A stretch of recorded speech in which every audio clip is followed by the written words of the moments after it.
Hello everyone and happy STAMPtember. I'm Yana Smakula and I'm excited to join you for today's collaboration with Hero Arts. Here's a look at the Hero Arts stamp set. It is this beautiful 6x8 clear stamp set called Celebrate. We have several large flowers included in this set, several leaf branches, a few dot clusters, and then also a bunch of different sentiments that work for all sorts of celebratory occasions. My favorite one is Happy Birthday to my amazing friend. That's the sentiment I will be using for my card today, but there are also a bunch of other fantastic sentiments included in this stamp set. There are also coordinating dies available, so you can purchase this stamp set together with the coordinating dies or use just the stamp set alone. I do not have the coordinating dies, so I'm only using the stamp set for my project. So let's go ahead and jump right in. I'm first going to start by stamping a sentiment in the center of my panel. My panel is cut to 4 1/4 by 5.5 inches, and I will later trim this to 3 3/4 by 5 inches as I will mount this panel onto a card base, onto a colored card base. I was first using mini MISTI stamping tool because that made sense for that particular part of the stamping. For the next part of the stamping, I'm switching to the larger MISTI tool, and I'm also going to use the Positively Perfect Craft Tacky Mat. This is a new tool from Simon Says Stamp, and this is a perfect insert for your stamping tool. There is a video on the Simon Says Stamp YouTube channel explaining this product and explaining how to use it and all the different ways that it can be used.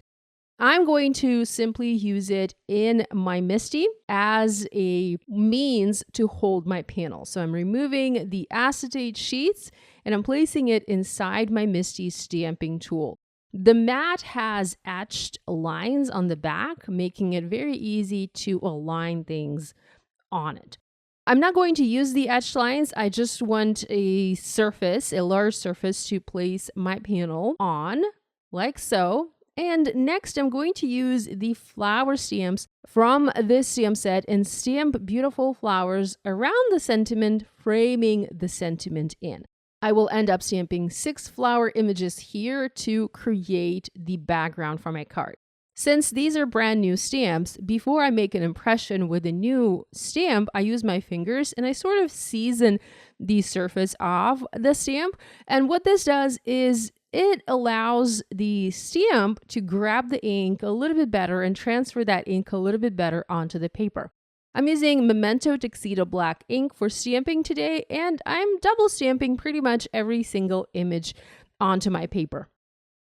I'm rotating and angling my flowers, making sure that each flower looks slightly different, that the angle of the flower looks slightly different, until I have all of the flowers stamped around the sentiment. Like I said, I end up with 6 flowers, and my plan for this card is to color all 6 using the same colors of markers and pencils. So I will have a simple pink and green color combination with a touch of teal once I'm done with this project. These flowers are beautifully sized and they take center stage on an A2 card beautifully. If you wanted to stamp just a single flower or maybe stamp several flowers from this stamp set, cut them out and create a beautiful floral cluster using them. I had to move my panel up a little bit inside my MISTI to make sure I had room in there to fit the stem of that last flower. And I'm just going to ink it up and finish stamping my floral frame. Now you can combine, of course, more images. I only used 2 different flowers here. You can use the flowers and the leafy branches if you want. I only wanted to have these beautiful flowers on my panel. With the stamping done, we can move on to coloring. I'm going to use 2 coloring mediums today, Copic markers and then colored pencils to add detail. I'm first starting with the Copic markers and I'm doing simple coloring by applying the color onto the tips of the petals and then fading that in toward the center. So the tips of the petals are going to be dark pink and then the base of the petal is going to be almost white. I'm using RV13, RV10, and RV00 pinks to color those petals. It's very easy to do. It doesn't take long. Plus, I'm only using the Copic markers to apply the initial layer of color. I will add all of the detail and all of the interest by using pencils. So I don't need to spend a ton of time on my Copic marker coloring. I'm coloring one petal at a time, making sure I have all of the petals colored on my flowers. Next, I also color the leaves, and for the leaves, I'm using YG17. This is my darkest green. Next, I have YG03. This is my medium green, and then YG01, the lightest green. So this gives me a very cheerful pink and green color combination. As for the flower centers, I wanted these to be black. So I'm starting with a C3, C5, and then adding shading using a C7 marker. So this creates a dark gray flower center for my flowers.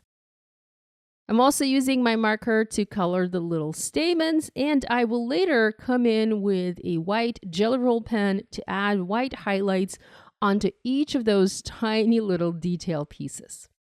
Okay, here is my coloring done. I colored each flower in the exact same way. And next I'm going to add some dot details.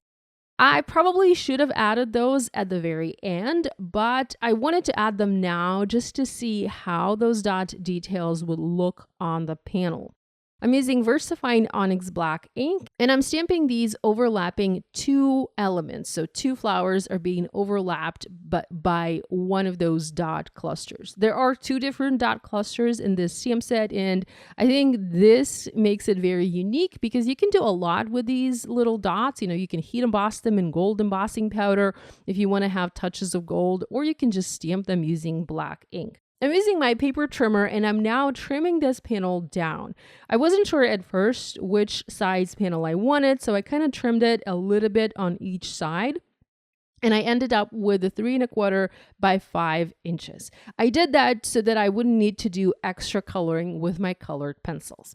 So now I am moving on to the colored pencils. I have already colored one flower. I've added detail to one of the flowers using my colored pencils. These are Polychromos by Faber-Castell.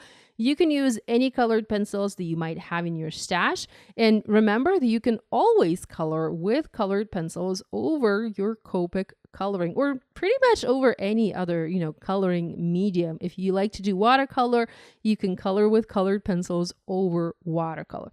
Now, the trick to coloring with two different coloring mediums is selecting the paper that would work perfectly well. Well, I guess perfect, you can't really say perfectly well. That would work the best for both coloring mediums. My coloring is done on Neenah Solar White 80-pound cardstock. This is not the best paper for coloring with colored pencils, but it works okay. It also works well for Copic coloring, so this is the reason why I selected this paper. When you are coloring with colored pencils, it's best to have paper with a little bit of tooth to it so that the pencil has something to grab onto. Like I said, Neenah is not the best paper for that, but it works. It still works, so you can still have great results. So I finished coloring the flowers. I finished adding detail to the flowers using my colored pencils, and now I'm using green colored pencils to add detail to the leaves. And again, I'm doing the exact same thing here. I'm just adding flicks from the dark to the medium to the light. So I'm not coloring the entire petals. I'm just adding, or the entire leaf areas. I'm just adding detail, and I'm darkening the tips of the petals or the base of the leaves. I added foam adhesive squares from the back of my panel, and I foam mounted the panel onto a sea glass colored card base from Simon Says Stamp. At this point, I realized that I wanted to add some splatter. I remembered that I wanted to add some splatter onto my panel, so I used Simon Says Stamp very, very low-tech tape to mask the edges of my card base. And here I'm using white splatter product to add splatter onto my card. There are many different ways to add splatter. My favorite way is to use a water brush. This way I can control how much water I'm adding to the white pigment, and I just tap onto the water brush with my finger. This way I am adding really small, really fine splatters onto my card. And this is exactly what I wanted. I just wanted to add some white texture, a little bit of white dots onto my flowers. I do have a white background, so the white splatter isn't really visible on the white background, but it does show up nicely on the pink flowers and also on any of the black stamping. I tried to avoid the center area where I have the sentiment stamped, and I think this turned out beautifully. So here's a look at this panel with all of that beautiful splatter. Lastly, I could not resist adding a couple of embellishments. Here I have the Northern Lights embellishment mix from Simon Says Stamp. I'm using my embellishment wand and the Barely Art glue. And I'm just adding a few embellishments here and there to help finish this card and tie everything together. So here's a look at my project created with the Simon Says Stamp and Hero Arts exclusive STAMPtember collaboration set for 2024. Thanks so much for spending time with me today. Love you guys, and I'll see you again next time. And again, happy STAMPtember.